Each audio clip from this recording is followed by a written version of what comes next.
تو حضوری کے سجدے جو ہیں وہ اصل میں وہی حقیقت سجدہ ہے اور وہی کمال سجدہ ہے، اور انہوں نے اس رات کو اللہ تعالیٰ کی عبادت میں گزارا، اور جو ان کے اعوان و انصار تھے تو ان کو بھی آپ نے ابتلا میں نہیں ڈالا کہ اب یہ عظیمت کا مرحلہ آ رہا ہے، اب قربانی کا مرحلہ آ رہا ہے، مشکل مرحلہ آ رہا ہے اور دشمن میری جان کے در پہ ہیں، ان کو تمہاری جان نہیں مطلوب، تو تم میں سے کوئی جانا چاہے تو میں خوشی سے اجازت دیتا ہوں، وہ جا سکتا ہے، چراغ گل کر دیتا ہوں، تاکہ جو ظاہری حیا ہے وہ بھی حجاب نہ بنے۔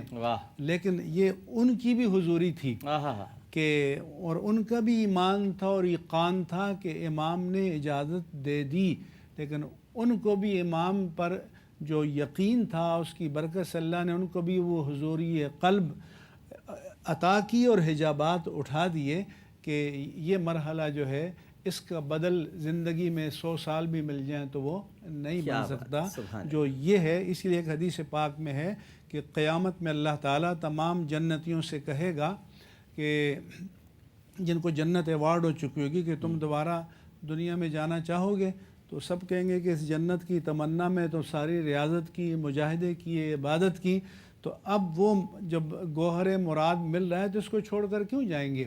مگر شہید کہے گا کہ یا اللہ تو مجھے دوبارہ دنیا میں بھیج دے تاکہ پھر میں تیری بارگاہ میں سر کٹاؤں، اور 100 بار تمنا کرے گا، کیونکہ شہید کو پتہ ہے کہ اللہ کی رضا کے لیے، اللہ کی دین کی سربلندی کے لیے جو سر کٹانے کی لذت ہے وہ جنت میں بھی نہیں ہے۔ ہمارے ساتھ اس وقت ٹیلی فون لائن پر موجود ہیں پاکستان شریعت کونسل کے سیکریٹری جنرل مولانا زاہد الراشدی صاحب۔ السلام علیکم مولانا صاحب۔ وعلیکم السلام ورحمۃ اللہ۔ مزاج گرامی بخیر، آپ ٹھیک ہیں؟ الحمدللہ۔ جی زاہد الراشدی صاحب، یہ بتائیے گا کہ ہم امت مسلمہ کو متحد کرنے کے لیے، کیونکہ یہ بہت ہی اہم ترین ایام ہیں، آج 9 محرم الحرام اور پھر کل 10 محرم الحرام، امام حسین رضی اللہ تعالی عنہ نے تو شہید ہو کر یہی پیغام دیا تھا کہ تم سب یکجا رہو، تم ٹولے ٹولے نہ ہو، تم بکھر نہ جاؤ، لیکن ہم منتشر ہو گئے، ہم بکھر گئے۔ آپ کیا فرمائیے گا کہ ہم وہ اتحاد کے جو بکھرے ہوئے موتی ہیں ان کو کیسے اپنے دامن میں دوبارہ چن کر بھر لیں؟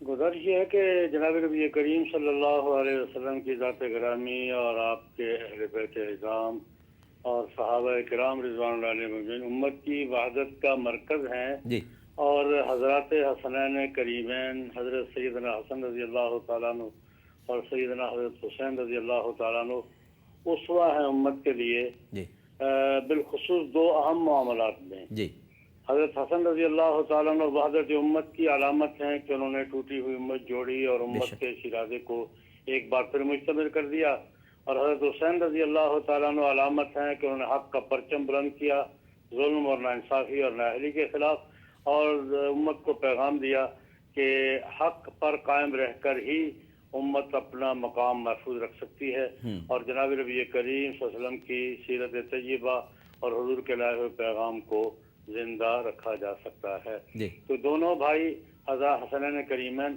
امت کے لیے اسوہ ہیں، وحدت کے حوالے سے بھی اور حق کا پرچم سربلند کرنے کے حوالے سے بھی۔ آج بھی ہم انہی کے نقش قدم پر چل کر امت کی وحدت کے لیے اور حق کی سربلندی کے لیے اپنا کردار ادا کر سکتے ہیں، اور یہ ہمیں ہر سال یہ بات یہ یاد دلاتی ہے تاریخ کہ اپنے ان سارے بزرگوں کو، صحابہ کرام کو، اہل بیت اعظام کو، بالخصوص حسنین کریمین کو یاد کرتے ہوئے ان کے اسوہ کو بھی ذہن میں رکھو اور ان کے نقش قدم کو اپناؤ، کیونکہ یہی ایک راستہ ہے جس راستے پر چل کر ہم امت کو بھی متحد کر سکتے ہیں اور حق اور صداقت کا پرچم بھی سربلند رکھ سکتے ہیں۔ بالکل ٹھیک ہے، بہت شکریہ مولانا زاہد الراشدی صاحب۔ شجاع صاحب آپ کی طرف آتا ہوں، ایک کالر ہیں، پہلے ان سے بات کر لوں۔ السلام علیکم۔ السلام علیکم صاحب بول رہے ہیں؟ جی بات کر رہا ہوں، کون صاحب بات کر رہی ہیں؟ بہت شکریہ ڈاکٹر صاحب، دیکھیے اللہ تعالیٰ نے آپ کو بہت جمال بھی عطا کیا ہے، جلال بھی عطا کیا ہے۔ اگر عمران خان نوجوانوں کو لیڈ کر سکتے ہیں تو آپ اسلامی نظام کے حوالے سے نوجوانوں کی میر کارواں ہو سکتے ہیں، اور اس موقع سے فائدہ اٹھائیں۔ جب تک پاکستان میں اسلامی نظام کا نفاذ عمل میں نہیں آئے گا ہمارا کوئی مسئلہ حل نہیں ہوگا. ہم کسی فرعون کے آگے جھکنا نہیں چھوڑیں گے. یہ مولانا صاحب بیٹھے ہیں, اگر ہمارے پاکستان کے سارے علماء ایک طرف ہو جائے تو یہ ناقص سیاستدانوں کو شکست دے سکتے ہیں. ہمیں کوئی سیاستدان ایسا نہیں نظر آتا جو اللہ اور اللہ کے رسول حضرت محمد صلی اللہ علیہ وآلہ وسلم کا نائب ہو اور نائب بن کر وہ قوم کی امامت کر سکتا ہو. آپ کا یہ فرض اولین ہے کہ آپ ان پروگراموں سے زیادہ عملی جدوجہد میں اب آگے آئیں. آپ کو اللہ نے بڑا خوبصورت دل دیا ہے, ذہن دیا ہے, اور مولانا صاحب کی میں بہت قائل ہوں, بہت متقد ہوں. ایک طرف یہ سارے علماء ہو جائیں, ایک طرف آپ جیسے نوجوان ہو جائیں, آپ میرے کارواں بنے, ابھی سے سفر شروع کریں, یوم عاشورہ سے عہد کریں اور اسلامی نظام کے نفاذ کے لیے فوری طور پہ ایک جدوجہد کریں. بڑی مہربانی جی, بہت شکریہ. شجاع بھائی یہ بتائیے کہ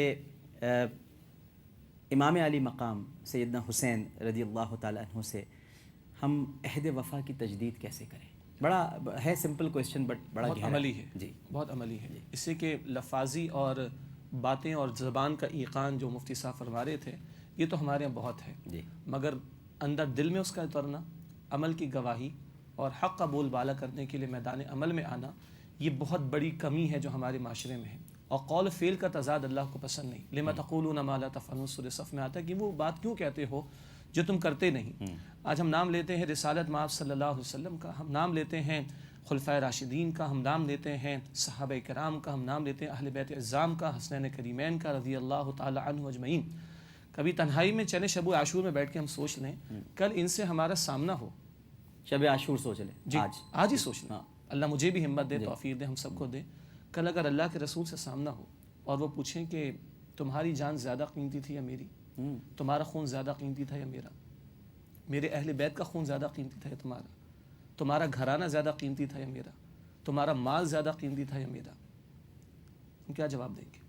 ان کا خون طائف میں بہا, احد کے میدان میں بہا. ان کے مقدس صحابہ 70 شہید ہوئے احد کے میدان میں. ان کے خلفاء میں سے 3 شہید ہوئے اللہ کے دین کے لیے. ان کے نواسے رضی اللہ تعالیٰ جان اللہ کی راہ میں دے جاتے ہیں, اپنے گھرانے کے ساتھ دے جاتے ہیں.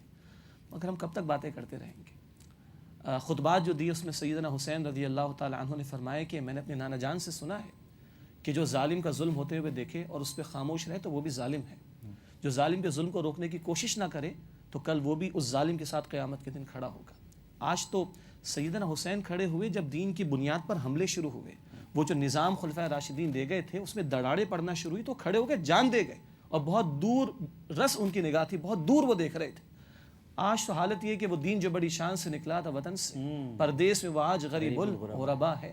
ہمارے اس ملک جس کو اسلام کے نام پر ہم نے لیا, ابھی ہماری بہن نے جن جذبات کا اظہار کیا, اللہ ان کو اس کی جزائے خیر عطا فرمائے. ایک تڑپ تو ہے نا ہمارے اندر.